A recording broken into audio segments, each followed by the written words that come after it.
जो सामान खराब हो जाता है उसको ये लोग 70% ऑफ पे बेचें। इन्होंने गंदी तरह पैक हुए और अनहाइजेनिक तरीके से बने हुए मुखवास को अच्छी तरह पैक किया और उसकी अच्छी तरह ब्रांडिंग करी और उसको अच्छी क्वालिटी में बनाया, लेकिन प्राइस बहुत ज़्यादा महंगा है। और इन्होंने तो इंग्लिश सिखाने का प्लेटफॉर्म ही बना दिया जिसके लोग हर महीने 3 से 4 हज़ार रुपये ले रहे हैं। क्या इन सबको डील मिलेगी? चलिए जानते हैं। पहली कंपनी जो आई थी उसका नाम था गूफिक। ये लोग क्या करते हैं कि ये दूसरे के सामान को अपनी वेबसाइट पे बेचते हैं और उसको बेचते हैं 50 से 70% ऑफ पे। अब सपोज करो एक सेम ब्रांड की चॉकलेट है जो 6 महीने में खराब होती है और वही सेम ब्रांड की सेम चॉकलेट 2 महीने में खराब होती है, तो आप दोनों में से कौन सी चूज करोगे? ऑब्वियसली जो 6 महीने चल सकती है, क्योंकि उसकी शेल्फ लाइफ ज्यादा है। पर अब मान लो सेम सिचुएशन है, लेकिन जो 2 महीने चल सकती है उस चॉकलेट पे वो लोग 70% ऑफ देते हैं या 50% ऑफ देते हैं। अब मैक्सिमम लोग वो चॉकलेट लेंगे जो 2 महीने चल सकती है, क्योंकि चॉकलेट खराब भी नहीं है और सस्ती भी मिल रही है।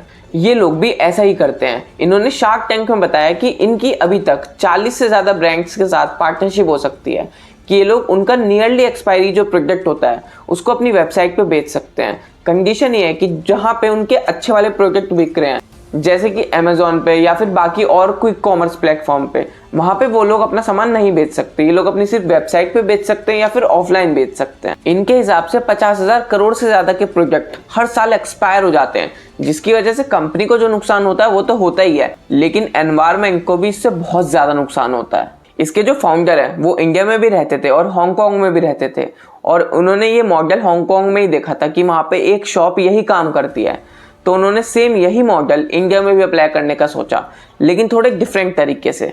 और यही चीज़ शार्क्स को पसंद नहीं आई। ये लोग क्या करते हैं कि अपना सारा सामान ऑनलाइन बेचते हैं, जबकि जिस बिजनेस मॉडल को ये लोग रेप्लिकेट कर रहे हैं हांगकांग वाले को, उन लोगों के स्टोर्स हैं और वो लोग स्टोर से सारा सामान बेचते हैं। तो शार्क्स का यही कहना था कि आपको ऑफलाइन स्टोर्स खोलने चाहिए, क्योंकि इंडिया में 50 से 70% जब आप ऑफ बेचोगे तो लाइनें लग जाएंगी।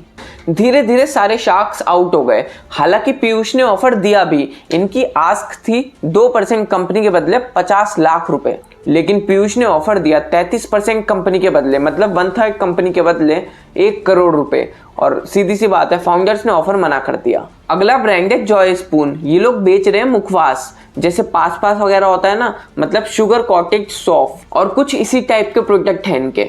मार्केट में जो दूसरे ब्रांड मिलते हैं वो ब्रांड नहीं है, मतलब वो ऐसी पन्नी में पैक करके दे देते हैं, उसमें बहुत ज़्यादा चीनी होती है और उनमें हाइजीन भी नहीं होती। तो इन्होंने इसको हाइजेनिक तरीके से बनाया है और उसमें चीनी भी कम डाली है। इनकी महीने की 17 लाख रुपए की सेल है, लेकिन हर महीने 4 से 4.5 लाख रुपए इनका लॉस भी है, जिसमें से ये दोनों फाउंडर 1-1 लाख रुपए भी लेते हैं। पर शार्क्स का कहना है कि ये बिजनेस बहुत ही छोटा है। ये इतनी छोटी चीज है कि जिसका जहां से मन करेगा वो वहां से खा लेगा। इसमें ब्रांड बनाना बहुत मुश्किल है। मतलब एक बार को छोटा मोटा ब्रांड बन भी जाएगा, लेकिन पैसे कमाना बहुत मुश्किल है।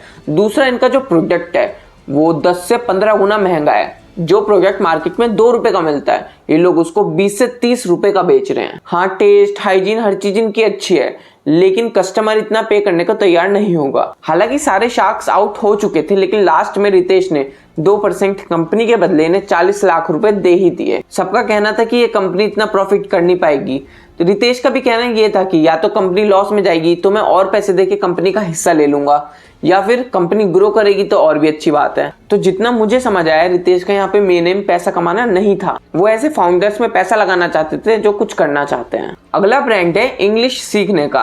आप इनके ऐप पे जाते हो और आप वहाँ पे इंग्लिश सीख सकते हो। बैम्बिनो नाम का ये ब्रांड अगर सिर्फ इंग्लिश सिखाता है तो ये बाकी सबसे अलग कैसे है? एक्चुअली ये लोग लाइव इंग्लिश सिखाते हैं।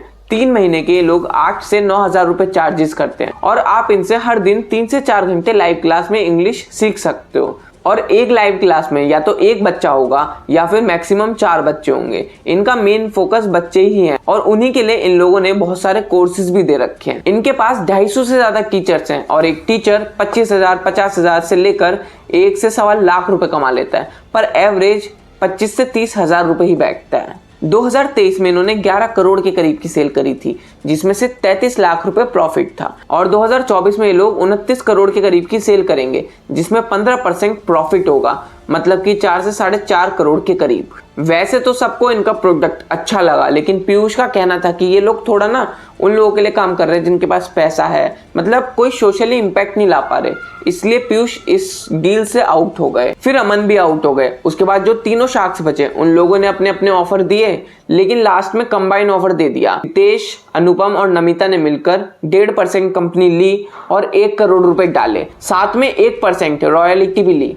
रॉयल्टी मतलब जब तक उनके 1 करोड़ रुपए रिकवर नहीं हो जाते, मतलब ये लोग 1 करोड़ रुपए जैसे 2 महीनों में कमा लेंगे, तो इनको तीनों को 33 लाख रुपए जितने लोग डालेंगे उतने मिल जाएंगे। और उसके बाद भी इनके पास 1.5% कंपनी तो रहेगी ही। वैसे तो कंपनी के फाउंडर्स को पैसों की जरूरत नहीं थी, क्योंकि उनके बैंक में 3 से 4 करोड़ रुपए पड़ा ही था, लेकिन वो चाहते थे कि अनुपम उनकी कंपनी में आए ताकि उनकी एक्सपर्टीज उन लोगों को मिल सके। इसलिए उन्होंने रॉयल्टी का ऑफर भी एक्सेप्ट कर लिया, क्योंकि रॉयल्टी मतलब सारा पैसा वापस देना, उसका ऑफर बहुत कम लोग एक्सेप्ट करते हैं। ये था शार्क टैंक का 26वां एपिसोड। अगर आप 27वां एपिसोड भी देखना चाहते हो तो कमेंट कर दो 27। मैं कल आपके लिए उस पर भी एक वीडियो ला दूंगा। बाकी मुझे सब्सक्राइब करके वीडियो को लाइक करना बिल्कुल मत भूलना।